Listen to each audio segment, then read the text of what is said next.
Hello, everyone. My name is Emmerron. I am one of the two people on this lovely podcast with you this week. I'm the content guy on my channel. I am usually more enthusiastic than this, but today we're going quiet, which is the name of this month's DLC and also what I feel I need to do after not sleeping last night. So we are here. All the same, for those of you who are new, this is the Wireheads podcast where we mostly talk about Cyberpunk Red and other TTRPG topics as they become relevant. Of course, I'm not alone here. Joining me, as always, is my favorite netrunning VTuber who lives in my walls. Well, I mean, you don't have to say that I live in your walls. I just happen to live in this spare bedroom for now. Sheesh. Hi, everybody. I'm Diamond Dust. Of course, netrunning VTuber, but we are 2D because for some reason Twitch does not acknowledge VC face as a virtual camera. So yeah, I really could not be bothered to deal with it. So you're getting this. And as always, I'm gonna be here on Twitch. Over on YouTube, I'm posting stuff over there, which, by the way, the thing that we're talking about today, I also did a video on. Stick around for this, but I recommend you go check out that video as well. But, that being said, Emmerron, would you like to kick us off on this? Yeah, so, this DLC, I think we've said it before, that 2025 is literally a year filled with DLC that all feels incredibly important and relevant to the game in ways that most previous years have felt maybe just a tad lacking. This is not to say that every DLC is not made with effort, care, and is very useful and potentially very impactful depending on the kind of game you're trying to run. 2025, it feels though, has had a DLC that is content for everybody. Like literally, if you are playing a Cyberpunk game, you want just about every 2025 DLC article to make an appearance of some kind at some point during your game.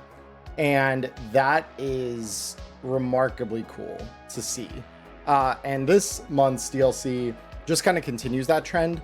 I believe I said it when I was reviewing Hope Reborn that one of the things that it didn't make sense to me that we didn't have the rules kind of separate from the book like we did with the roller derby rules and the chase rules and the agent hacking rules, which all make appearances for the first time, at least codified in that book. There is the fourth new rule set that we got that had a full page dedicated to it, or at least half a page, I think, in the book, was Flash of Luck. Now we just have that as an open rule. You don't need to buy anything extra to have access to that rule. It's just there, which I think for players in particular is very, very, very good. Because otherwise, if you wanted to know that this rule existed, you had to have a GM who had Hope Reborn, or you had to do the very weird thing, for me at least, thinking as a player, of going out and buying a mission book just so that you had the rule set for Flash of Luck. Now we just have it as an open DLC. It is no longer something that hides behind any kind of paywall.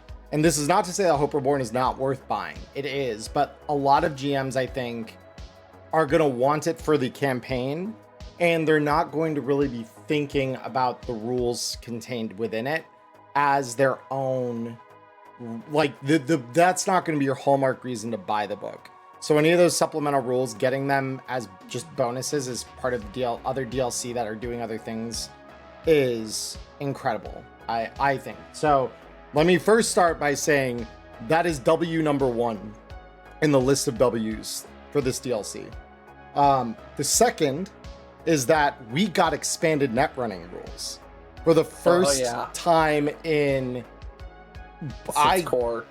I think it depends on kind of, I guess, what you consider rule, because I technically have midnight with the upload, but Well, that's like hardware, I guess, but I'm talking like actual like process of net running. no, right. Well, it's like that, and I guess you could say like quick hacking in the CEMK.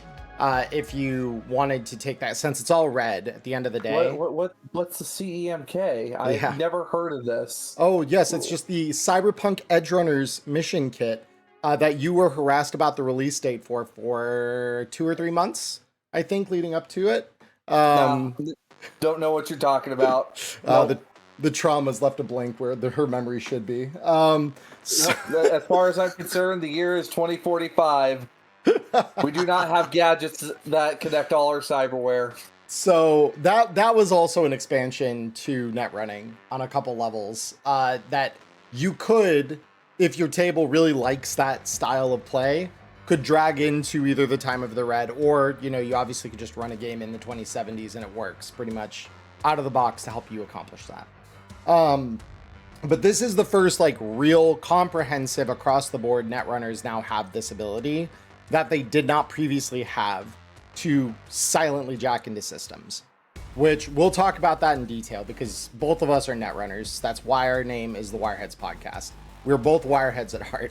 So the final little piece to give the summary level of everything is we got a bunch of new gear. So all of you gear fanatics out there who want new stuff all the time, you finally have it. Here you go. We have I think it's like 10 new items that we're getting in this that none of which have been printed before. Some of which you may have conceptualized if you're following kind of like logical progression of items like those we find in Black Chrome, and kind of applying some of that thinking back to other items that we've gotten in either other DLCs or the core rulebook.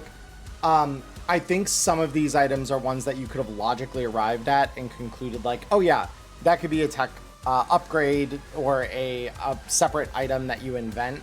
All of them are very good.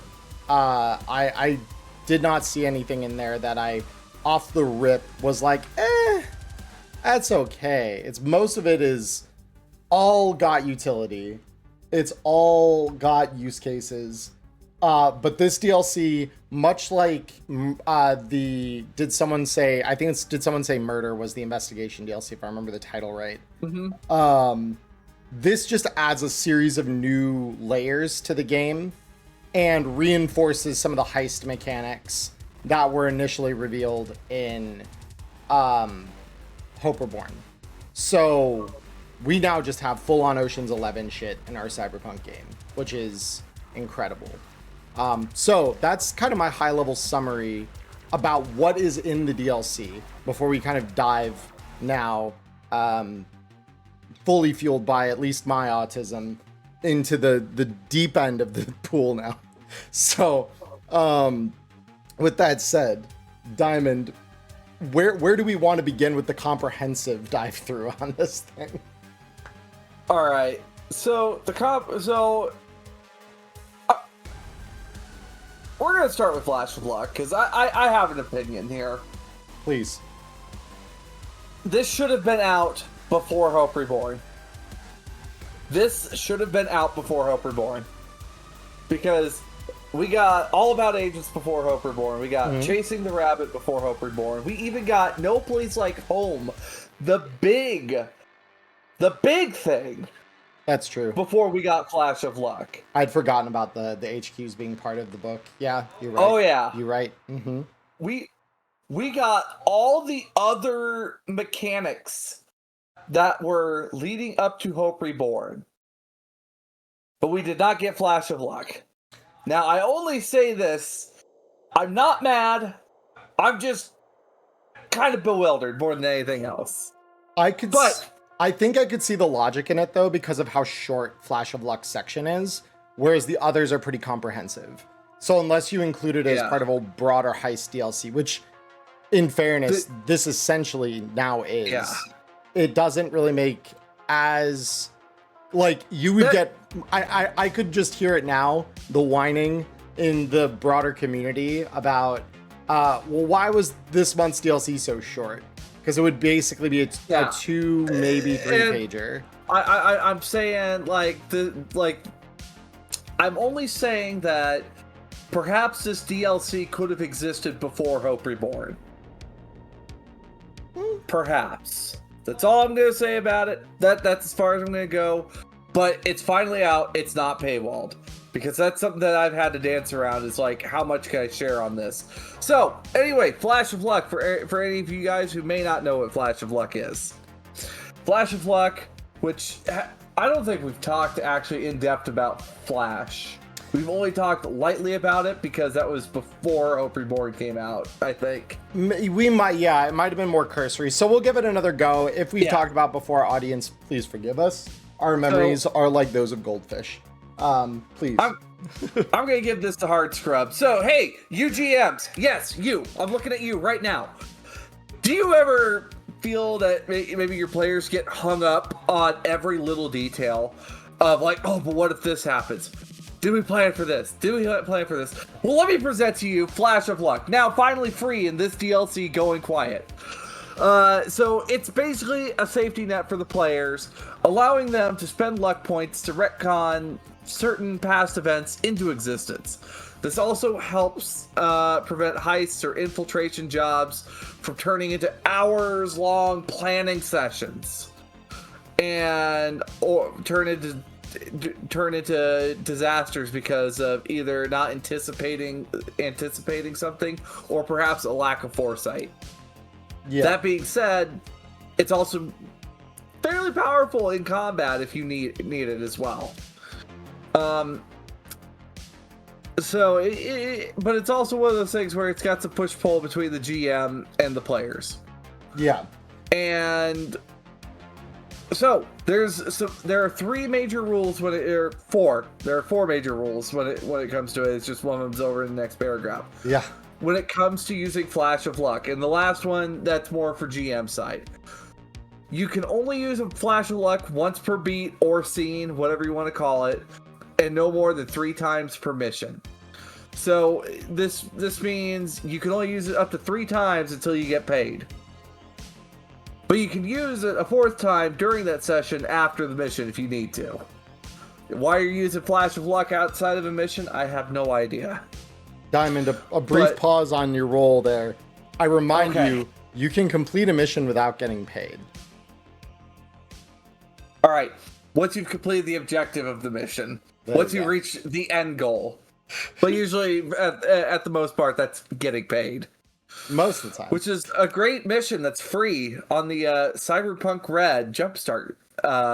No, getting paid is the easy mode. Easy mode, not Jumpstart.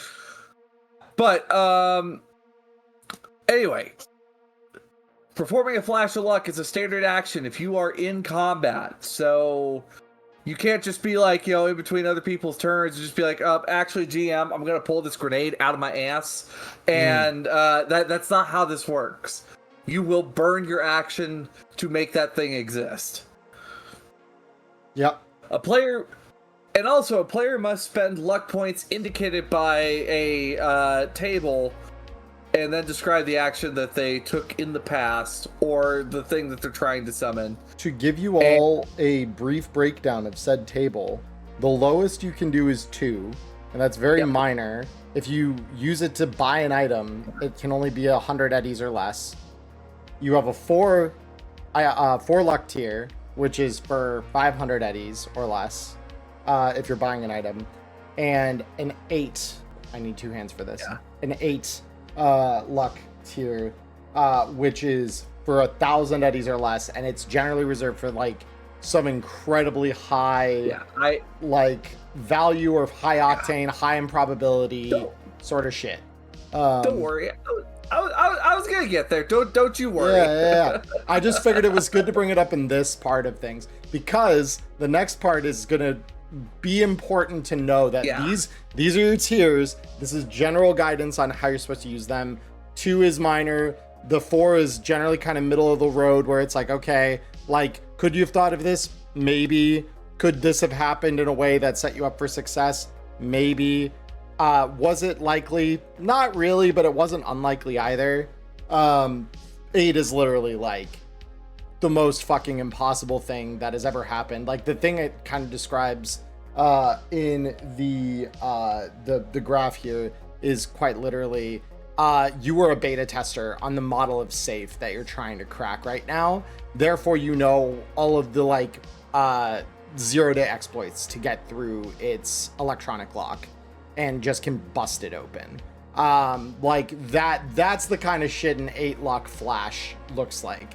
And that is one and done, and you only get it if you spec luck. You need to high spec luck, which to me, before this rule set dropped into my lap, I was less sold on, even after, because I've talked before about how I used to be a 2-luck Andy who just was like, I'll always roll 2-luck on a character. What's the point? I like permanent bonuses, not temp bonuses.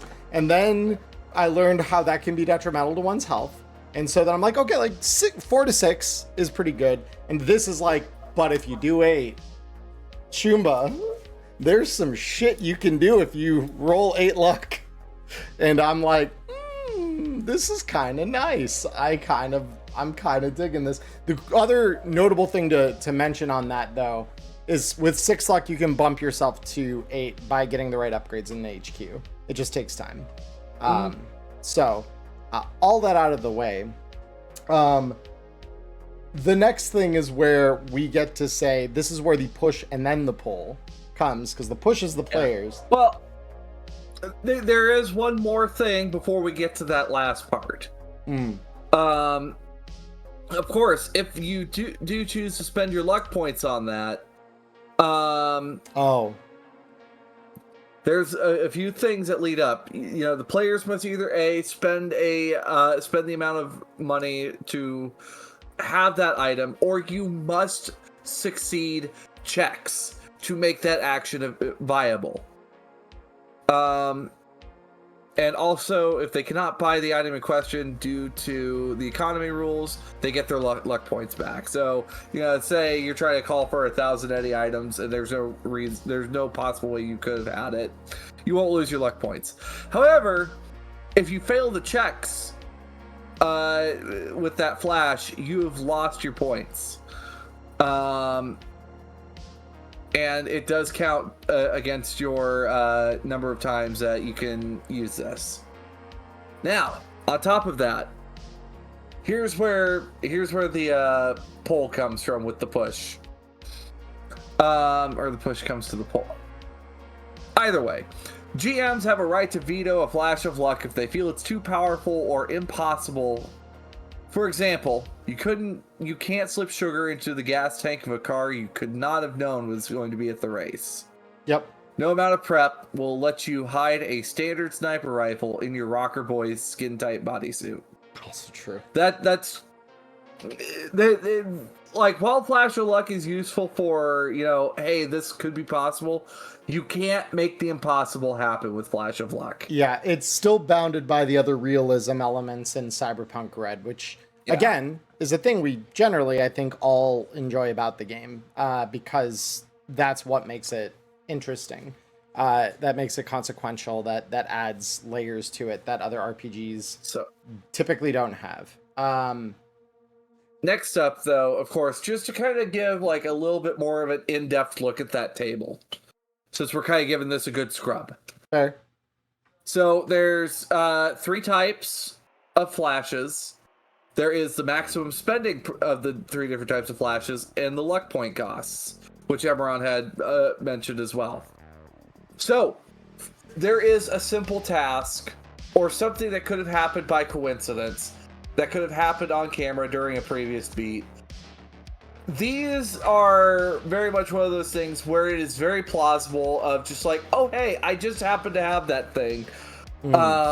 Because it's reasonable that maybe your character would have had it.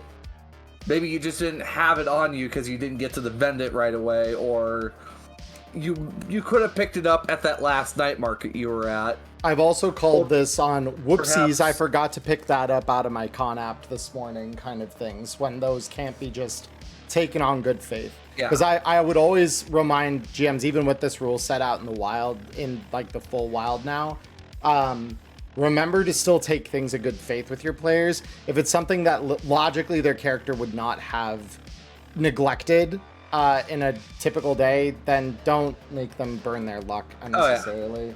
Like, that's just rude and mean. But, it's just like, oh, crap, I forgot to pack, the air, like, I forgot to pick up an air pistol at the night market. Would that have been there? Yeah. So that would be like 2 points of luck, plus 100 eddies. And then usually for me, I'd say you'd have to also spend the money for the ammo as well. Yeah. I don't think that's unfair. Because that doesn't seem like too far off the beaten path. Now, there is unlikely tasks. This couldn't have happened on camera, and it's unlikely that this is a thing. Like, for example, perhaps the person that you are trying to get information on, there may have been a chance you have seen them at a bar that you've stopped in at and found out that they were a regular. I would say that would take 4 points of luck. Yeah. And you probably have to spend some money to have gotten that information out of a bartender who might have loose lips. To indulge a quick John Wick example, this is the, hey, Jimmy. And it's just like, working tonight? Hey, John. We're working. Yeah, hey, John. Working again? Yeah. Yeah. Like, you working again? Yeah. And, or the bouncer at the red circle when he goes there and is just like, yeah, You've lost weight. Yeah, you lost weight. Bad night to be working the shift. But it's like, you know them enough that they won't stand up to you, or at the very least have a way decreased likelihood of standing up to you. This is the sort of heist planning stuff that we can't always pre-plan or account for, but is likely. It's unlikely but possible. That's the way I would say it. So yeah. And then finally, there is the improbable tasks. Mm-hmm. For you people who are like me, who enjoy having a high luck score, you somehow have some very obscure knowledge, or you happen to be in the know of some very particular some particular information that would benefit this heist or job that you're doing, but it's almost unreasonable that you would even know this. Or, perhaps you know something about someone that, there's no way you should know about that information. Mm-hmm. These, you would be spending upwards of 1,000 eddies, and you would have to burn all 8 of your luck points to make this happen. But you might just happen to know that the guard that's on duty happens to be easily distracted by certain things. Or you might be able to extort them on some very specific information that you know. Yep. Like I said, the way it works in the DLC, at least, for the example, is you're a beta tester on a safe that you now know, by extension, the 0-day exploits, how to crack it. So, like, oh, lo and behold, look, they didn't patch this out. All right, we're in. Or at the very least, because like it said earlier, this still will require a skill check. This does not guarantee success. It just offers you a greatly increased chance of succeeding, or an opportunity that would be astronomically unlikely. We're talking, because I've been playing gacha games for the last 3 days straight almost, we're talking like a 0.1% chance of something happening, and just like it happens, you get that unlikely beneficial upswing and can either make a check or take advantage of an opportunity that you otherwise would not have the opportunity to take advantage of. So all of that said, one of my favorite things personally about Flash of Luck is that it lends to Cyberpunk what I feel a lot of my more recent kind of additions to my TTRPG experience have been given. It's been a lot of narrative focused RPGs. So in highly narrative RPGs, the likes of Fabula Ultima, Daggerheart has been one that I've been playing a ton of with my local friend group in the last couple weeks. Both of those have a ton of player agency where the narrative is concerned. So it isn't simply the GM explaining what's happening. The players can, through some, their own mechanics in those games, right? Each one does it a little differently where this is concerned. But the players can say to the GM, this happens. And the GM has a limited number of options for response to that, or, ability to counter that. And I think that is very, very cool.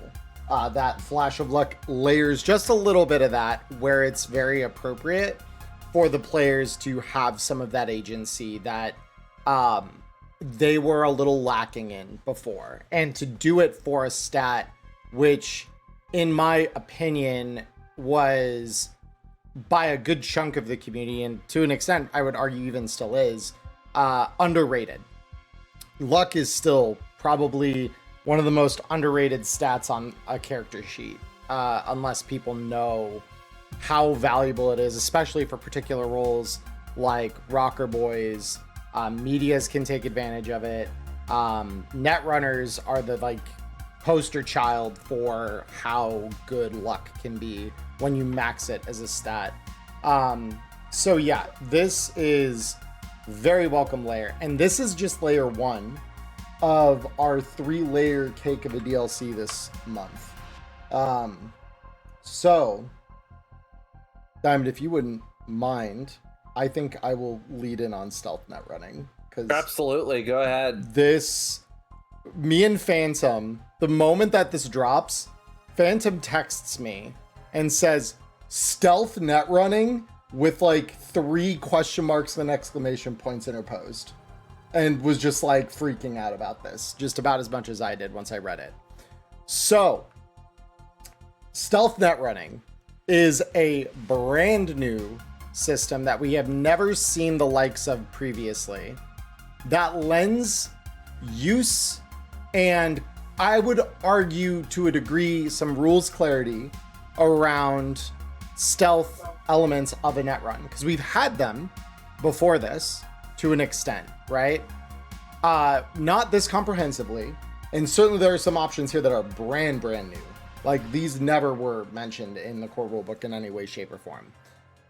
But this feels like one of those small bits of rules esoterica. Zara Hayabusa, thank you for the follow. This feels like clarification on one of those bits of rules esoterica that we had in the core rulebook that now is laid completely clear for everyone to understand it and comprehend it. Because in the core rulebook, we had cloak checks and we had boosters to help with those checks, but there was never any real clarity outside of, if someone comes into that network later and they want to discover what you've done, they need to roll a Pathfinder check, and you, with your cloak check, set the DV required to identify the modifications you've made to the system. So this can be viruses, this can just be your logs for what parts of the system you touched. This can be pretty much everything from the moment you enter the dungeon of the net that a skilled enough net runner can ferret out with their nose. And so till now, that is the only stealth interplay that we had with net running. Now we have the very first thing is jacking in quietly, which normally when you jack into a net architecture, it requires that you make a net action to do so. This will eat a second net action. And at rank 4, your net runners are only going to have 3 of these, for those of you unfamiliar. So you are eating 2/3 of your first turn, essentially. That, you know, one more than you would normally to dive into the network quietly. Now, the upswing to this, if there's a black ice waiting for you on the jump and you succeed at running this in, you can just dodge that black ice. The black ice won't see you. And you're just able to prepare normally. So the way that this works is you make an interface check, which is a interface plus your D10 versus interface plus D10 of all watchers in the network. These are defined as anything with an interface score that already exists in the network. So that is other netrunners, that is demons, and that could be rogue AIs. Because, again, in the 2025 year of the banger DLC over at Artel, we got rogue AI rules tucked away in the obscure back page of the Elflines Online DLC we got a few months ago. So, well, even then, the Reaper was a rogue AI that had an interface score. He was more coded like a demon, though. And early on, it does make sense. Yeah, so like miasmatasms feel more fully recognizing them as this is a character. This is a full-fledged character. This is not some like cheap AI thing that the admin of a net has loaded up. This is a full-fledged entity, and it is going to hunt you. And I feel like with the miasmatasm, you could actually make the Reaper much more lethal with that. Yeah, because basically AIs are able to do any actions that netrunners can do. Yeah. So beware. No, it's so all of those entities qualify watchers. So if you jack in quietly, you burn both your net action, or 2 of your 3 net actions at the start of that first round of net running to do this, and you roll high enough on your stealth check here, what this amounts to is you get in, nothing in the network knows that you're there. You're quietly sifting through the back lines of code. So you don't, let me just read this from the text to make it so that I'm not rambling or jumbling my words. So, being stealth in a net architecture allows a netrunner to operate as they would normally, with the benefit of being able to avoid combat and preventing watchers from sounding an alarm. However, there are 2 major limits. Taking possession of a control node always breaks stealth, as does directly interfacing with, for example, attacking black ice or a watcher. Leaving viruses and stealing lucrative files are fair game, though. Are fair game. Though, if you leave a flashy virus, you'll obviously draw attention as soon as it activates. If you're smart, by that time, you'll be out the door, or better yet, long gone. So, in other words, set a delayed fuse. Don't set your virus to immediately activate unless you intend for it to do exactly that, for whatever reason.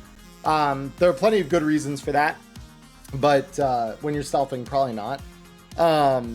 So, when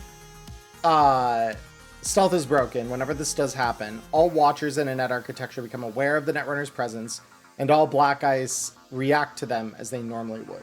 So this means there's 2 pieces of this. If you've slipped past black ice early in the net architecture quietly, they're not going to know that you are there in the way that they would if you had broke stealth on their floor. However, they're alive behind you, so if something like, say, a giant or a deck crash gets you and flings you out the door, you will take damage from them. They will interact with you there. And obviously any black ice that you have yet to encounter will lock onto you from that point. So you have to pick your moment very carefully for when you choose to break stealth. Because the ball is in your court, effectively, with this. It's a lot less likely that you will break stealth than it is in physical space. So, when a netrunner encounters a black ice while in stealth, they roll interface plus any bonus to cloak checks plus 1d10 versus a black ice perception plus 1d10 instead of performing a speed check.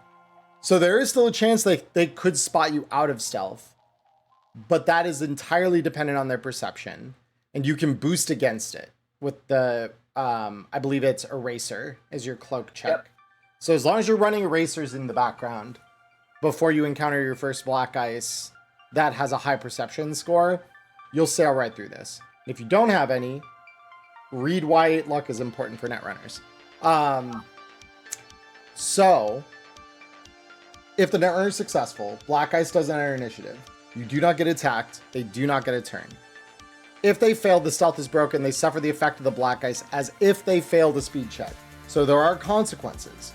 You will just get, they will get a free hit in because you think you're safe and they very much know that you are not. And they will just slap you. Beyond this, the Watchers kind of do the same thing. They just roll their interface instead of any regular checks.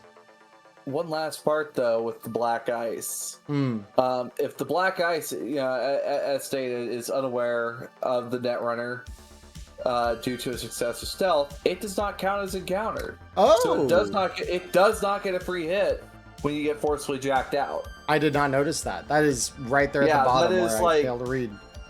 Well, yeah, it's like that last line. And I mean, hey, we're professional wireheads. We don't get forcefully jacked out. What are you talking about? I never had that happen. I'm also a fairly successful card game player and therefore cannot read rules. So, look, if I can't read my cards, I can't be expected to read all the way to the end of a paragraph. That's too much.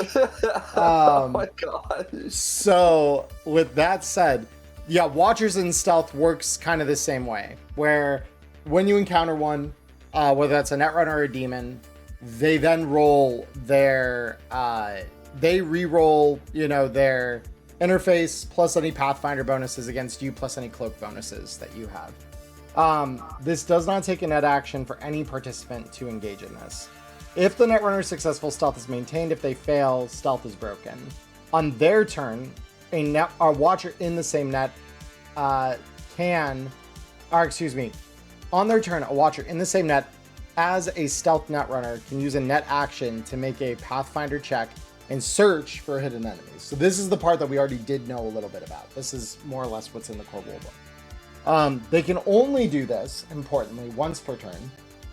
To do this, they roll their interface plus any bonus to Pathfinder checks, plus a d10, versus the Stealth Netrunner's interface plus any bonus to Cloak checks, plus 1d10. And if the Watcher succeeds, stealth is broken. It's like a perception check. It is up to the GM to determine the location of a Watcher in a net architecture, but in general, netrunners like to hang out on the bottom floor, and demons stick close to a control node. This is, I cannot emphasize this enough, so massive because there are so many various gigs that we have gotten, the Reaper being one of them, where an AI is present in the network, either in the form of a rogue AI or a demon, but the system will just tell you this demon is here. It does not explain where they are in the network, but they do have a position. This is straight up a question that I had to ask James face to face at PAX last year, because I'm like, James, this is not clear, and I've never understood how this is supposed to work. So please explain this to me. Like, is a demon omniscient on every floor at all the time? Because it does have omniscient perception at the very least. It knows that where everything is in its network. And he's like, so they're like drones in a network. And this really does a lot to clarify that. And it even gives you suggestions for if you see a network or building a network that would feature one of these things. This is most likely if they've set up and are just camping in the network, or they, like for a netrunner or for a demon, they're installed and they're doing something. They're very likely hanging out near the most important control node. For a netrunner, they're all the way at the bottom where they can do viruses and stuff, and therefore fuck with the network, as they need to, on their admin shell level access. So if you are found in a network, what happens? You have to jack out and quietly jack in to reestablish it. There's no going back and hiding in the shadows of a network while still inside. You have to completely undo your net run and start from the beginning again. So there is some very serious considerations to be made.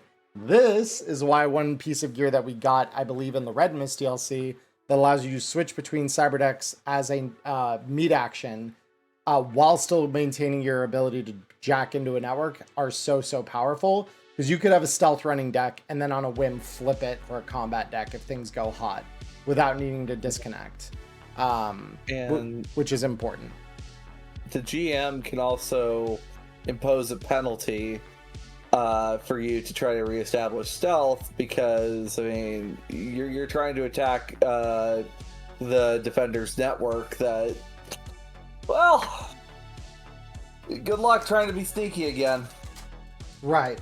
Well, and not only that, it's like against an AI opponent, this might work. Like against a regular demon, this might work. If it hasn't been told to like increase its awareness of the network in the wake of an attack that it recognized.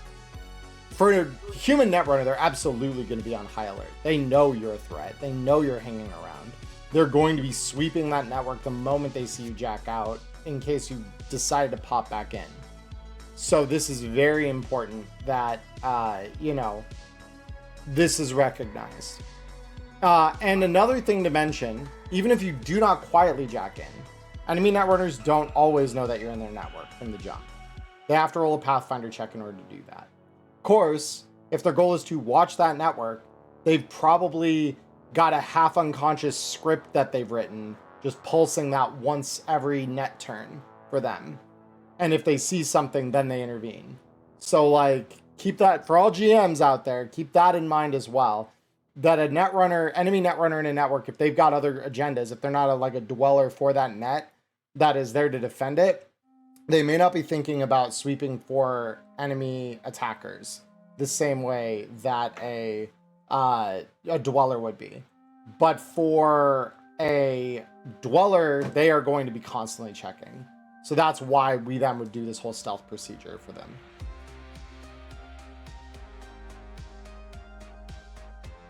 All right. Last but not least, one of my favorite characters from Hope Reborn makes a return. Harry the Shrimp. Now, she is this little tiny English woman who's a fantastic con artist that you'll meet. What chapter? I think chapter 4 of Hope Reborn? Yeah. 4.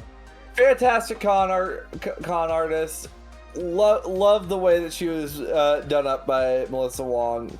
Fantastic character. But she comes in on this last section talking about gear. That's right, we're finally there. We're talking about the toys.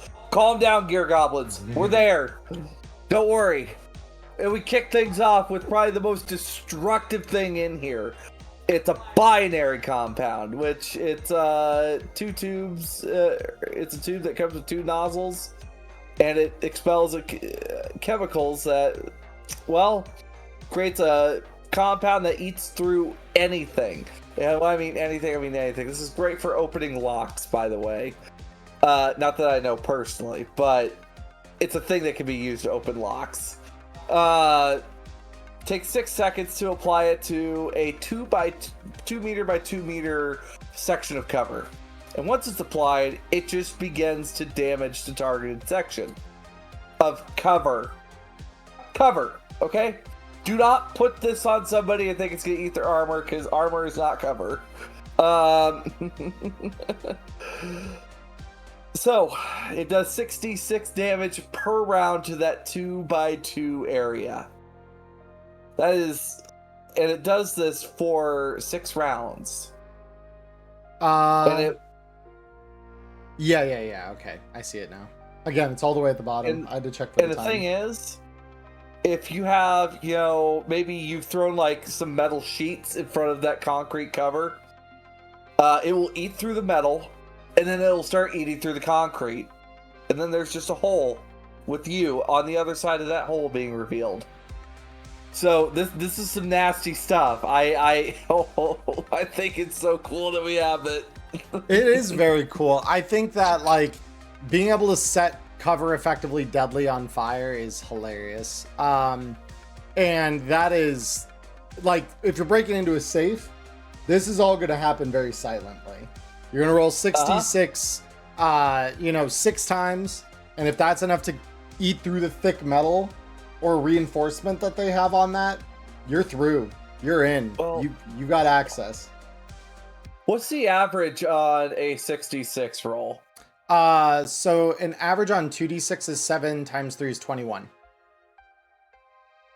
So 21 damage, and it would take 3 rounds for it to eat through thick metal. If you're rolling at least average, yes, that would be that would be on average. Ideal. Yeah, on average, having the extra 3 rounds to ensure that if you roll a little below average, it still does that is incredible.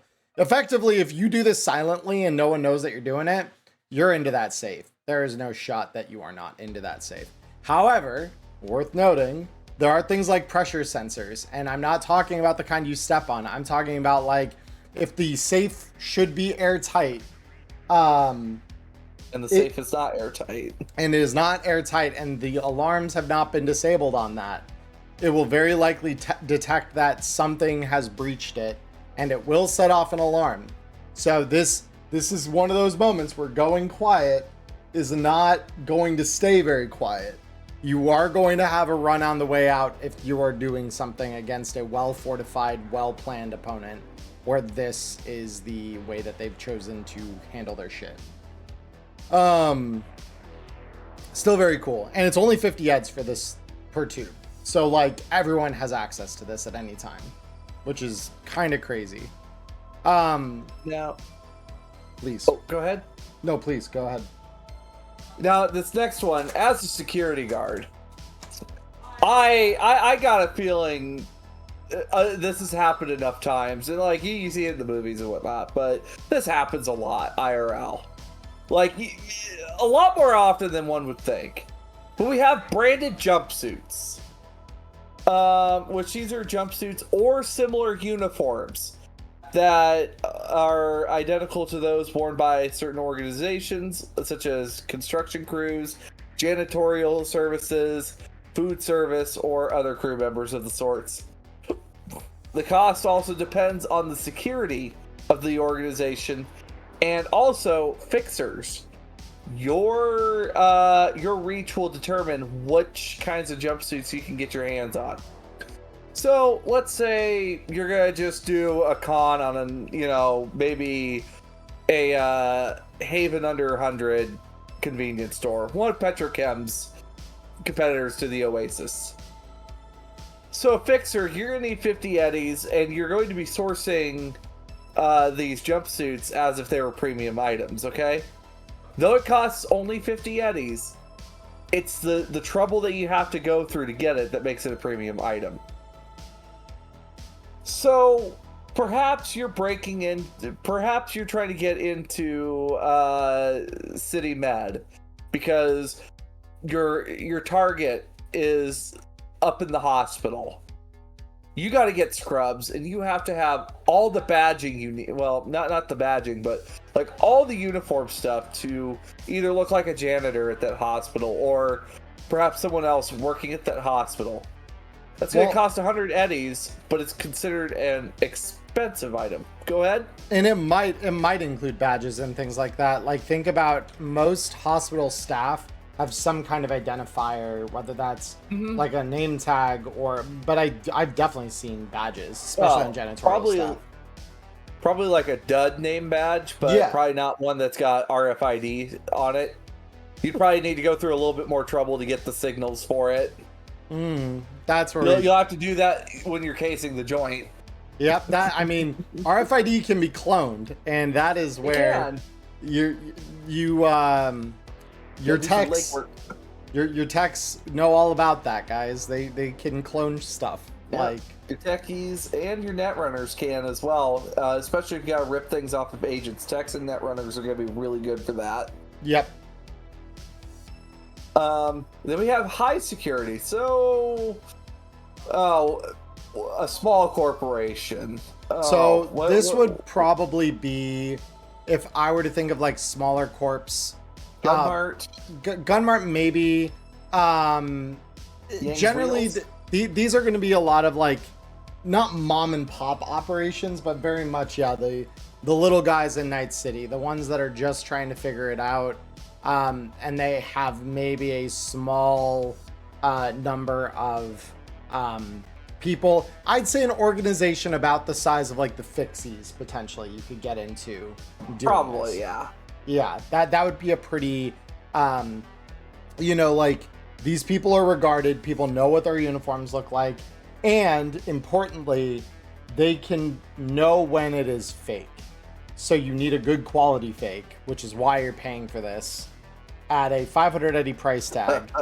And its access is very expensive because you need a guy who knows a guy in the biggest way possible in order to get your hands on something like that.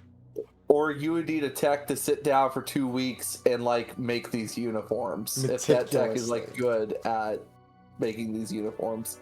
Yeah, they would meticulously, stitch by stitch, have to weave that uniform. So perhaps it's time for that big heist. You are being sent to Rockland to go get those get those schematics for a new cyber arm that Rockland is keeping for very certain clients, okay? You are walking into a mega corporation. You can't just mosey on in there with any old outfit.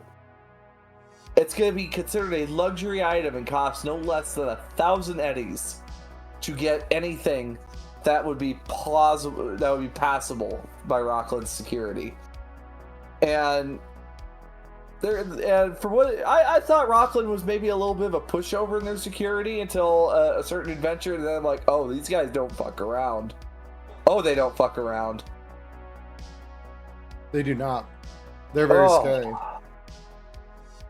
No, Emmerron, you want to talk about this next item? I would.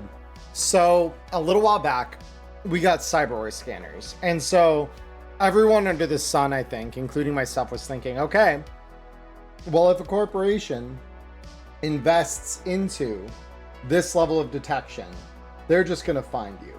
Like, you're fucked, basically. Any stealth op is cut off at the knees, starting from there. Here's the thing. As is the case in pretty much all of security work, it's an arms race between the white hats and the black hats. So this is true.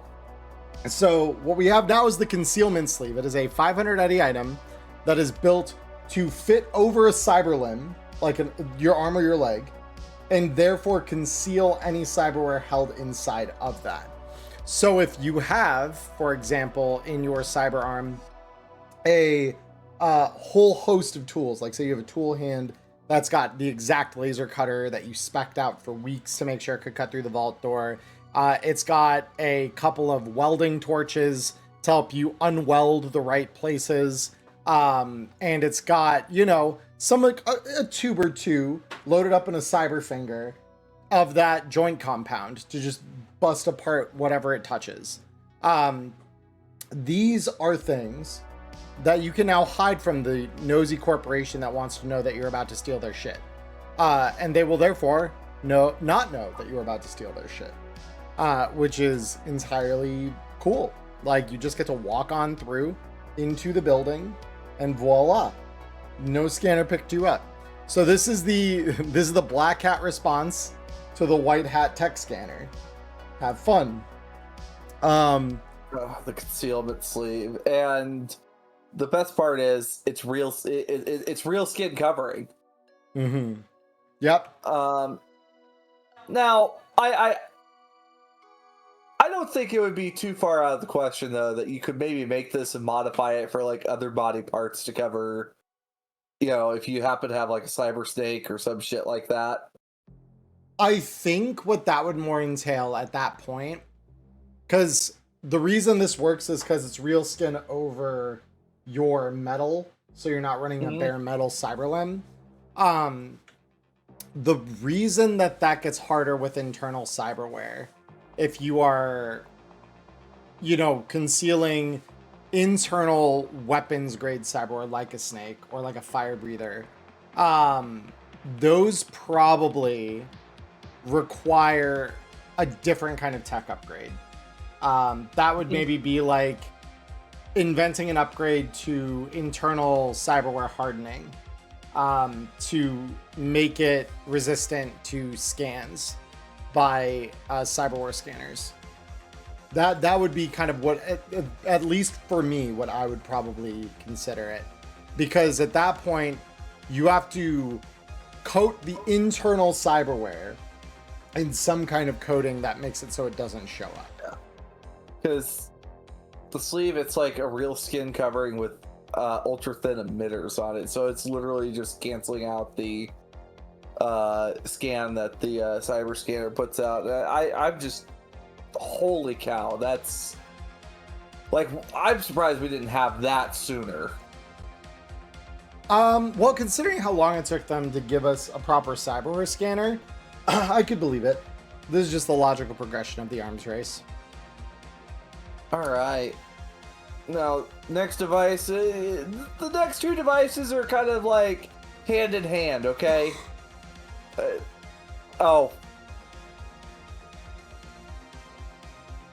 Okay, no pun intended, but they go hand in hand. Fuck. Anyway, moving on. This does come in at a high cost of 500 eddies, but that's because each one of these are custom made. We have handprint gloves. You're going to run into handprint scanners at some point. And the technology is going to be a little bit old, but it's cheap. These gloves are made from real skin, and they hold a specific handprint of a person that you are going to put up against that scanner. And, or, if you want to leave fingerprints elsewhere. But the tech needs the print in order to produce this glove. So how do you get that print? Well, for 20 eddies, you can get an app, the handprint scanner. And you can record someone's handprint directly by either brawling them and getting their handprint. You need that done for like 9 seconds, so 3 rounds. And also, if you also find it like maybe left on a smooth surface, you could also just scan that and get the handprint. But you need a DV13 criminology check, which I was surprised to see criminology finally pop up again. Like, hello there. Yep. But if you get an incomplete handprint, you need 5 different incomplete handprints and pass that criminology check for each scan. Yep. To get an entire handprint. Makes sense. 20 eds, though, is pretty easy to at least have it. So if you are tailing the CEO of a company, this is where we get to campaign level plans of if you are trying to play at being an embedded agent in a larger scheme to infiltrate and steal shit out of a corporation, or you're writing a group of NPCs who are going to try and do something like that. This is the type of tech that they are going to employ. This is what corporate counter intel divisions like the ones we see in Cyberpunk Edge Runners are concerned with, is people who try shit like this. Next up, we have the laser microphone, which laser microphones are real, right? Like, I'm like, are they real? Are they not? I don't know if they are or not, but they are plausible enough. They are. Okay. All right. So I've been gaslighting myself again. Go figure. Okay. So, what this is a microphone that generates a beam of light at a window that can be up to 300 meters away. The device reads vibrations that are in the windows caused by sound in the room beyond, and makes them into audible noise or conversations.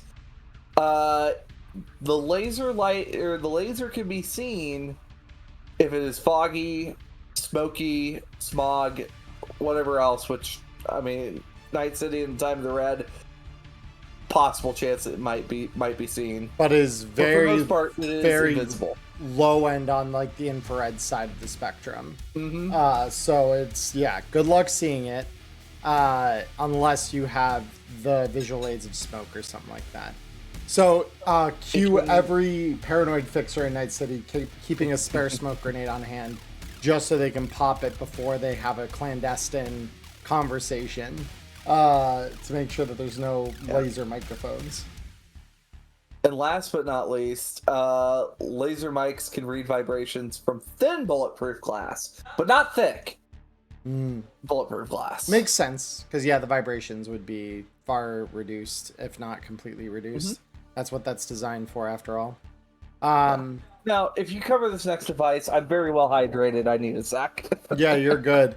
So the next thing that we have here is the Militech M97 Ghost Suit. So this is, I feel like, what a lot of the crew that looked at the Going Metal article in Interface Volume 3, I feel like, at least I know for my part, I looked at this, or I looked at the idea of the chameleon coating. It was like, that's so cool.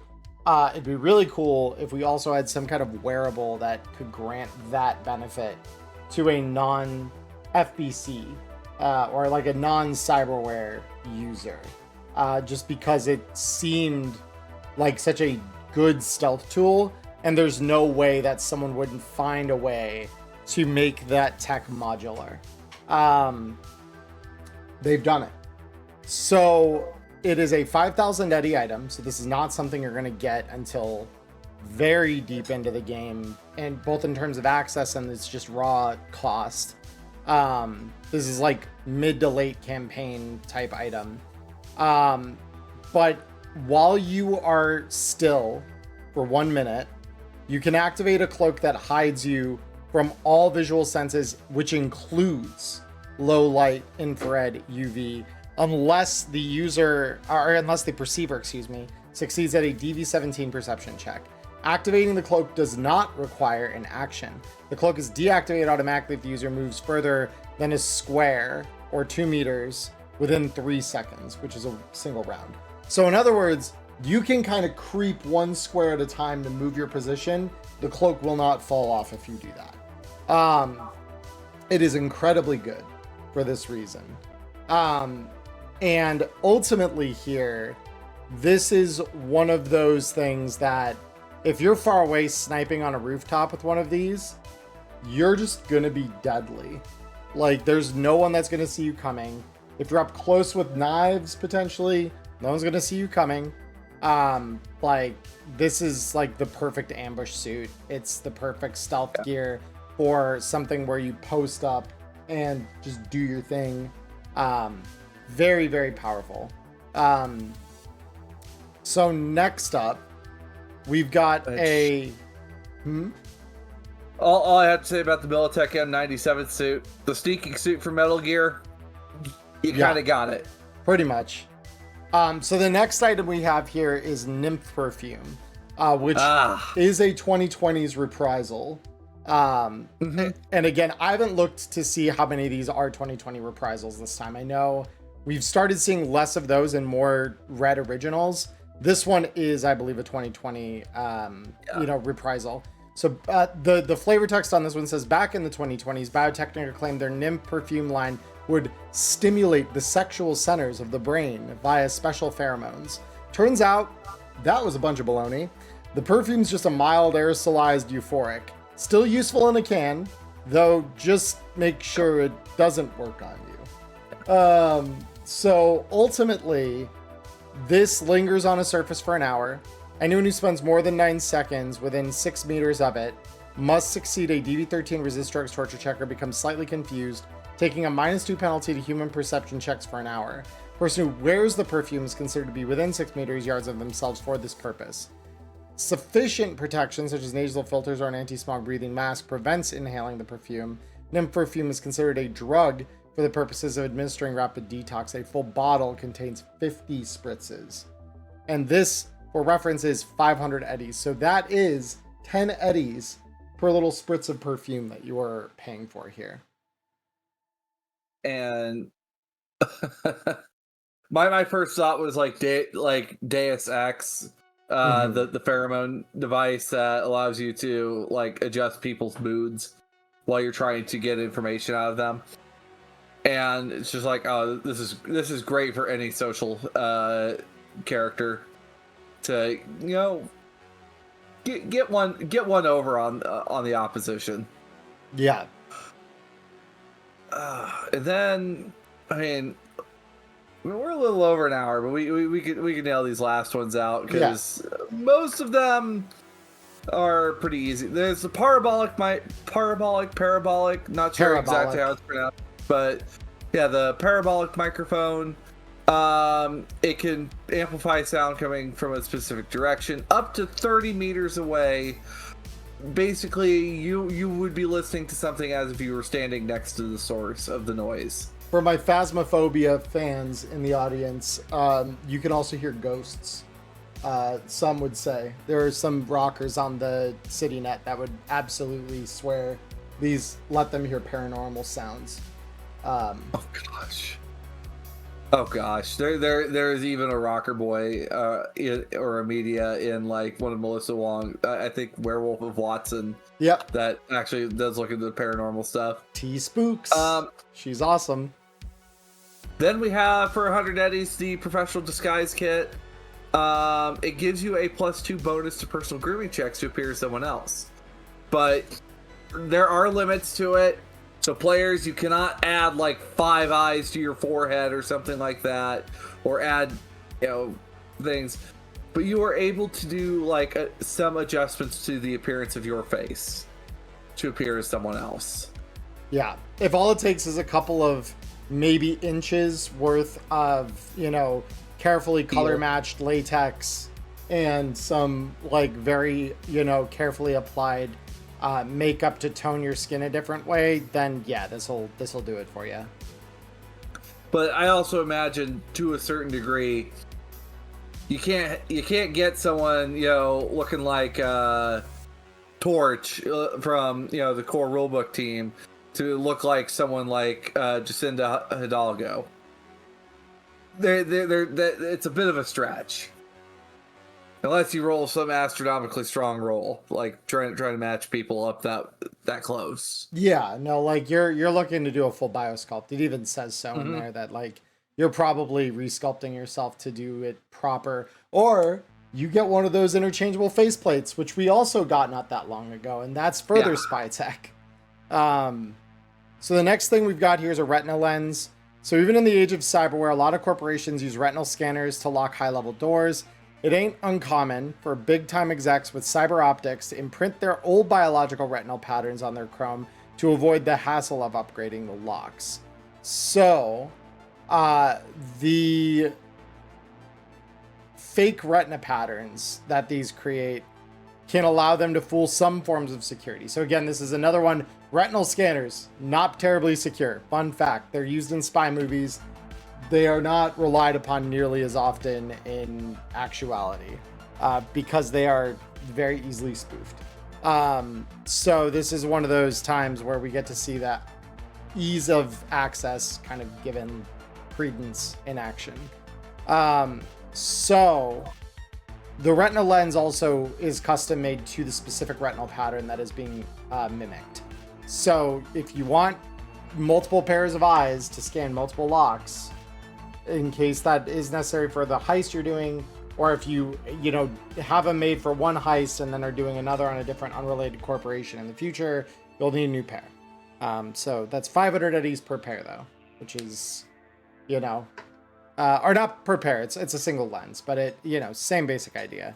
And then much like, you know, we went hand in hand with the hand scanners, seeing eye to eye with this one is the retina scanner.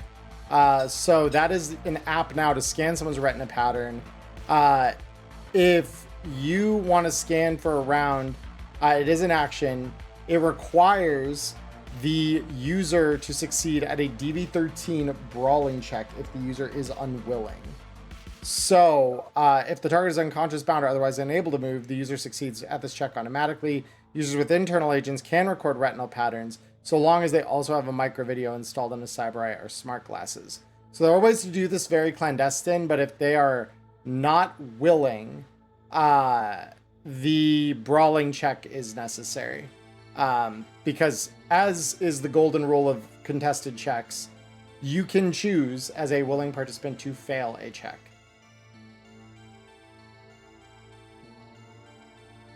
All right. Last two. Next up, I thought this would have been something that may have existed to a degree, but apparently it does not. We have the translation chip. This did exist in 2020, though, fun fact. So this is another 2020 refab. So made by Raven Microcybernetics for 1,000 eddies. The translation chip, any words in a language heard or read by the user are translated into a pre-chosen language displayed on their Chiron and or subtitled in real time, sort of like what you'd see in 2077. At the GM's discretion, uncommon dead languages or languages and dialects spoken by smaller isolated populations are not translatable by the chip. Translation of slang terms are hit or miss. This is why the language skill is important. So you may not pick up on when someone says, "Hey, you got some nice shoes," and just be like, "Oh, thanks." Like that's not a compliment. Yeah. No, well, the big thing here too, we actually have seen how this works visually in Cyberpunk 2077. If ever you encounter, I mean, early on with even Jackie, where, you know, every now and then, you know, he'll curse under his breath chingon. And when he does that, it'll only pop the Spanish up on the subtitles. It does not translate it freely like it does for a lot of the other foreign language segments. Sometimes it just doesn't translate into other languages. Or it is slang and it's not clean or understood. So either way, that is how that would then appear. But for the most part, it'll just transcript it into text along the bottom of your vision. So it's not like you're hearing it in what language you understand. You're just visually seeing it printed to a Chiron on your eye when this happens. And then we also have the other important aspect here. A translation chip does not allow you to speak that language. Yep. So it's one way. Yeah, it's not free skills. You gotta go get that skill chip if you want to speak that language. And then finally, there's this last device that's just like, oh, this is gonna be so useful. Yes. Yeah, the Tank Commander headset. So it is a wraparound throat microphone. So we see these in like, military spec ops depicted in films and things like that. But it's a wraparound throat microphone attached to an earbud that can be linked wirelessly to any agent or radio. Detecting sound going into or coming out of a stealth headset is impossible without some form of amplified hearing, because effectively what you're doing is just sub-vocalizing, which is very, very, very quiet to the unaided ear. And so this allows you to, yes, quite literally just be extremely quiet on your stealth ops, but still be able to communicate. So yeah, the stealth headset, basically this isn't a full-blown, like, kind of what I'm wearing. It is just a throat mic and a single earpiece that kind of runs up into your ear. So this is very, very useful, and it's only 100 eddies. So it is a slightly more expensive radio communicator that is far less obvious when you are operating out in the open. And I think that's it. Yeah. Yep. So I mean, long last, we finally got some spy gear. And also, for the one person that asked about silencers, those are in Toggle's temple. Yep, we already have them. So that's the thing. We've been getting this trickle of stealth gear for a long time. This is kind of the logical conclusion to a lot of that, and really is quite nice to kind of have a collective group of heist tools, heist rules, stealth net running rules. Like, This is a beautifully put together DLC, and the only things that you add on top of that from previous DLCs would be, things like your silencers, which were in Toggle's Temple, or what was the other one that I had mentioned? There was another stealth item that I had talked about earlier that you also might want from a previous DLC. There's Vic Jammers, but that wasn't the one I was thinking of. The face plates. Oh, the faceplates. That is. Yep. Yeah. So the faceplate, swapper is also very, very stealth oriented in the same way that the retinal scanners, hand scanners, all that kind of stuff are. So definitely a very welcome addition to the 2025 Year of the Banger DLC over at Artal. Very good job, guys. Like, genuinely, this is extremely exciting. My only complaint is that it does not fit neatly into one section of my folders that I use on my computer to sort my DLC, because it's both gear and a rule set. So that is the one. This is why it's a 9 out of 10 out of 10 out of 10. Do better. I kid, of course. This is an awesome DLC. So ladies, gentlemen, and those transcending the gender binary, we are wrapping on this very first half of the episode, which will go up on my channel if you're here live with us on Twitch. Those of you who are watching this either on YouTube or on Spotify, I would hope those of you who've been here, you know the drill. But if you're on YouTube specifically, down in my description, there's a link leading you to Diamond's video that will cover the second half of today's episode. If you're on Spotify, just hang out for a sec. We'll blip and be right back. But that is going to do it for my half of things today. So I hope all of you have a wonderful morning, evening, or afternoon, wherever you are in the world. Stay healthy, stay safe, and until the next time we see you, which is going to be in a couple weeks. Peace, guys. Bye.